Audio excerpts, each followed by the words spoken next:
పహల్గామ్ దాడికి ప్రతీకారంగా భారత్ పాక్లోని ఉగ్రవాద స్థావరాలపై చేస్తోన్న ఈ దాడికి ఈ ఆపరేషన్కి ఆపరేషన్ సింధూర్గా నామకరణం చేశారు సార్.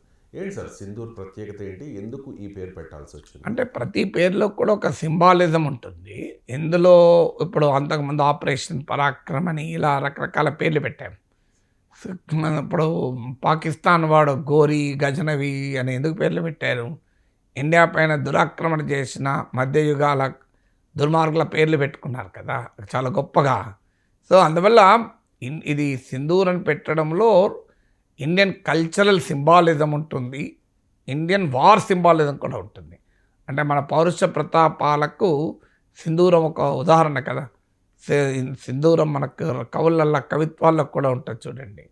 సో సింధూరం అనేది పౌరుష ప్రతాపాలకు, యుద్ధభూమికి వెళ్తున్న వారికి ఈవెన్ ఇంట్లో భార్య తల్లి కూడా సింధూరంతో తిలకం దిద్ది పంపిస్తారు. సో భారతీయ వీర నారీమణులు, వీరమాతలు తమ బిడ్డలకు, తమ భర్తలకు కూడా పిరికితనాన్ని నూరిపోయలేదు, వీరత్వాన్ని అందిస్తూ సింధూర తిలకం దిద్ది కర్తవ్యోన్ముఖులను చేస్తారు. అందువల్ల ఇదొక వార్ ఫెరోసిటీ, అంటే వార్ అని అనలేం కానీ మన ఫెరోసిటీ అంటే మన సైనికుల వీర ప్రతాపాలను సింబలైజ్ చేస్తుంది సింధూర్ అనేది.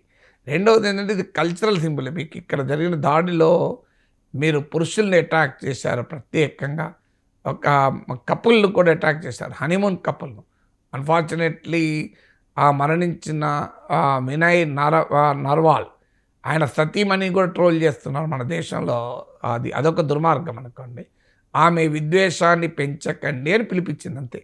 విద్వేషాన్ని పెంచకండి అని పిలిపించినందుకు ఆమెపై కూడా ట్రోలింగ్ చేశారు. ఎంత అన్యాయం చూడండి, హిమాంక్షి అని. సో అందువల్ల 26 ఏళ్ళ లెఫ్టినెంట్ కల్నల్ పెళ్ళైన కొద్ది రోజులకే హనీమూన్కి వచ్చాడు. సో ఆ సింబల్, ఆ ఫోటో మనకి ఇప్పటికీ కూడా కళ్ళలో మెరుస్తుంది. భర్త శవం పక్కన కొత్తగా పెళ్ళైన పెళ్లి కూతురులాగా ఉన్న ఆ అమ్మాయి.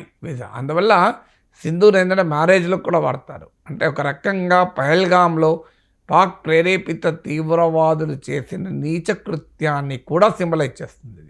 సో అందువల్ల మీరు ఎలాంటి పని చేశారు చూడండి, మీరు ఏ రక్తాన్ని చిందించారు, ఎవరిపైన దాడి చేశారు, మీ అమానుష చర్యకు పరాకాష్ఠ ఏంది అనే దానికి కూడా సింబలైజ్ చేస్తుంది. అందువల్ల it's both A cultural symbolism, అదే సమయంలో హీరోయిజానికి కూడా సింబాలిజం. అంటే భారతీయ సాంస్కృతిక సింబల్స్ మనకు అందులో కనబడతాయి. అందువల్ల పేరులో ఏముంది అని అంటాం, పేరులో కూడా ఏం చేయాలి, మన కర్తవ్యం ఏంటి, లక్ష్యం ఏంటి అనేది కూడా రిఫ్లెక్ట్ అవుతుంది కదా. India strength, yes we will attack, we will respond with strength అన్నాం మనం.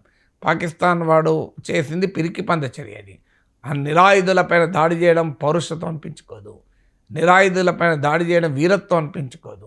అందువల్ల నిరాయుధులను వరుస నిలబెట్టి వాళ్ళ మతం పేరు అడిగి వారు ముస్లిమేతరులను నిర్ధారించుకొని అటాక్ చేయడం అదేమన్నా గొప్పతనమా? అదేమన్నా మిలిటెన్సీ అవుతుందా? అదేమన్నా పౌరుషం ఉన్నవాడు ఎవడూ చేయడు. సో పౌరుషం అది పిరికి పంద చర్య. అరే పాకిస్తాన్కు మనం ఒక మెసేజ్ ఇవ్వడం, నువ్వు పిరికితనంతో బిహేవ్ చేస్తే మేము వీరత్వంతో స్పందిస్తాం, నీది యాక్ట్ ఆఫ్ కోవర్డీస్ అయితే మాది యాక్ట్ ఆఫ్ వాలర్ అని చెప్పడం కూడా ఈ పేరులో ఒక సందేశం.